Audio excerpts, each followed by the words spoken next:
एक पंखा 500 रुपये में खरीदा गया तो 8% हानि पर उसका विक्रय मूल्य क्या होगा? 8% हानि पर उसका विक्रय मूल्य क्या होगा? हमें विक्रय मूल्य बताना है। तो देखो यहाँ पर क्रय मूल्य जो दिया है भाई, क्रय मूल्य कितना दिया है? 500 रुपया। क्रय मूल्य 500 रुपया और कह रहा है कि 8% हानि पर उसका विक्रय मूल्य क्या होगा? विक्रय मूल्य क्या होगा? तो 8% हानि पर, यानी कि 8% हानि का मतलब क्या होता है भाई? 100 में आप 8 माइनस कर लीजिए तो कितना बचेगा? 92। तो 92, तो जब हम क्रय मूल्य से विक्रय मूल्य की ओर जाते हैं तो ऋणात्मक मान के सीधा गुना करते हैं। तो यहाँ पर 92 बटा में कितना हो जाएगा? 100। 92 बटा में 100 यानी 500 गुने 92 बटा 100। डबल जीरो खत्म। अब देखो यहाँ गुना करेंगे तो 5 दूनी के 10, 0 और 9 5 45, 1 46, यानी कि विक्रय मूल्य क्या हो जाएगा भाई? 460 रुपया। विक्रय मूल्य कितना होगा? 460 रुपया। देखो एक पंखे को 500 रुपये में खरीदा गया तो 8% हानि पर उसका विक्रय मूल्य क्या होगा? तो 460 रुपया। तो इस तरीका से प्रश्नों को बनाना है, ठीक है।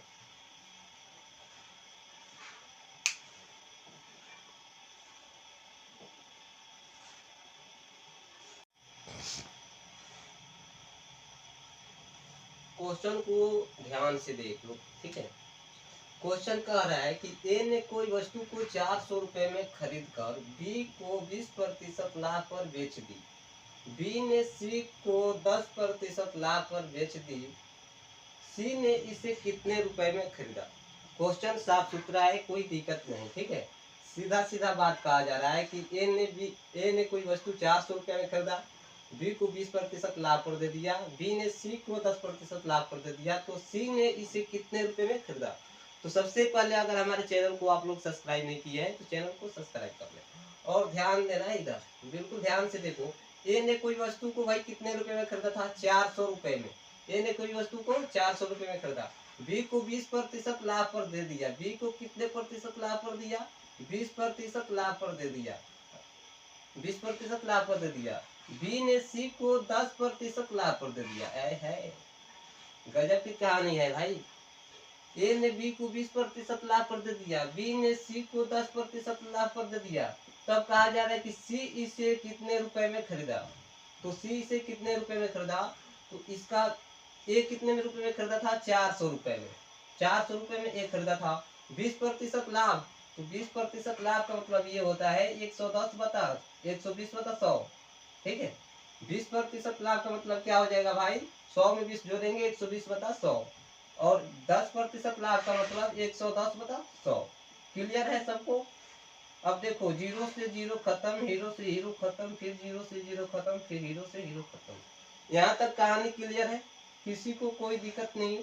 अब देखो 12 में 4 से गुणा करेंगे तो ये 48 हो जाएगा और गुणे 11 फिर कर लो 11, तो कितना हो जाएगा भाई? बताओ जल्दी। 528 हो जाएगा। 528 रुपया में क्या किया भाई? सी ने 528 रुपया में खरीदा। क्लियर? सी ने कितने रुपये में खरीदा? 528 रुपये में।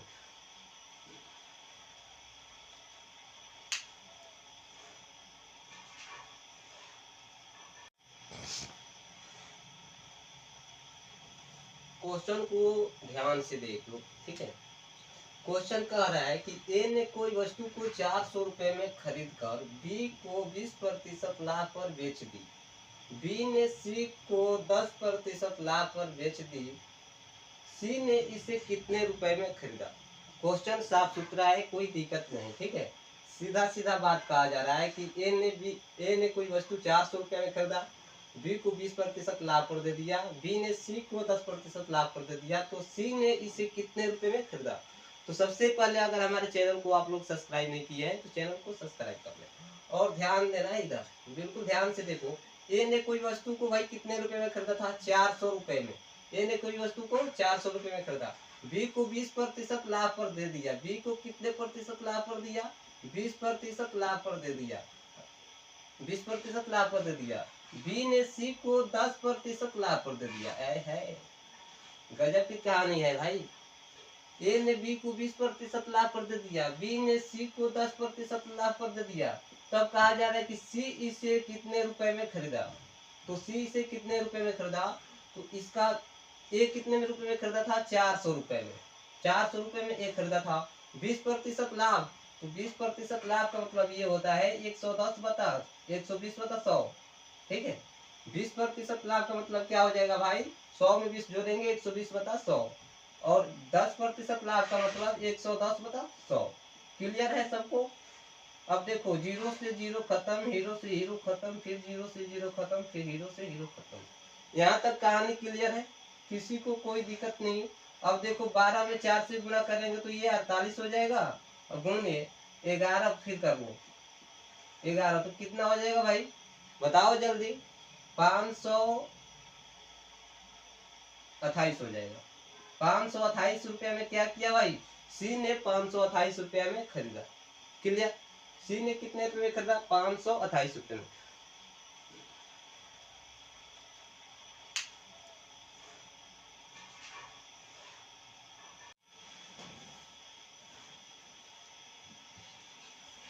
क्वेश्चन को एक बार फिर से देखा जाए। ठीक है, देखो क्वेश्चन क्या कर रहा है।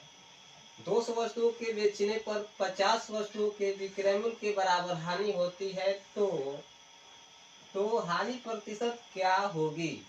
तो सबसे पहले क्वेश्चन में आपको क्या दिया गया भाई? बेचने पर, यानी सीधा पता चल रहा है कि यहाँ पर बेचने यानी कि एसपी दिया है, विक्रय मूल्य दिया है।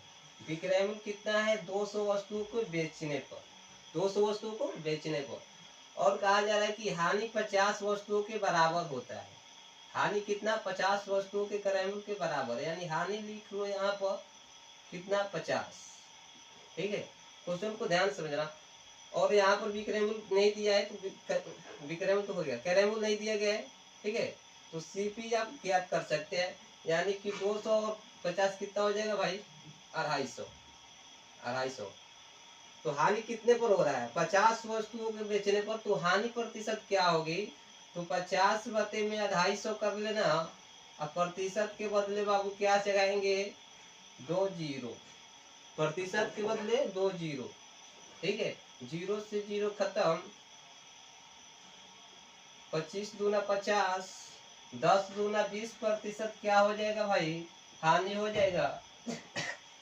ये जो है क्वेश्चन का सही आंसर है। तो जो लोग अभी तक से चैनल को सब्सक्राइब नहीं किए हैं, वो चैनल को सब्सक्राइब कर ले। ठीक है, कोई दिक्कत?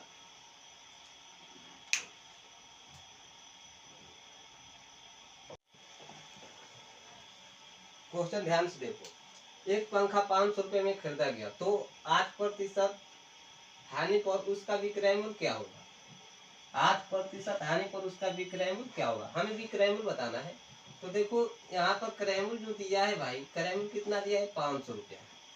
क्रय मूल्य 500 रुपया, और कह रहा है कि 8% हानि पर उसका विक्रय मूल्य क्या होगा? विक्रय मूल्य क्या होगा?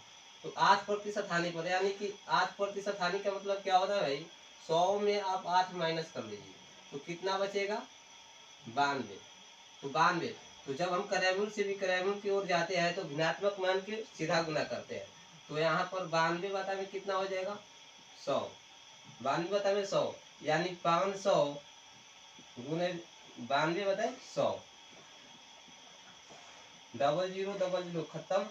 अब देखो, यहाँ गुना करेंगे तो 5 दूनी के 10, जीरो, और 9 5 45, 1 46, यानी कि विक्रय मूल्य क्या हो जाएगा भाई? 460 रुपया। विक्रय मूल्य कितना होगा? 460 रुपया। देखो, एक पंखे को 500 रुपये में खरीदा गया, तो 8% हानि पर उसका विक्रय मूल्य क्या होगा? तो 460 रुपया। तो इस तरीका से प्रश्नों को बनाना है। ठीक है,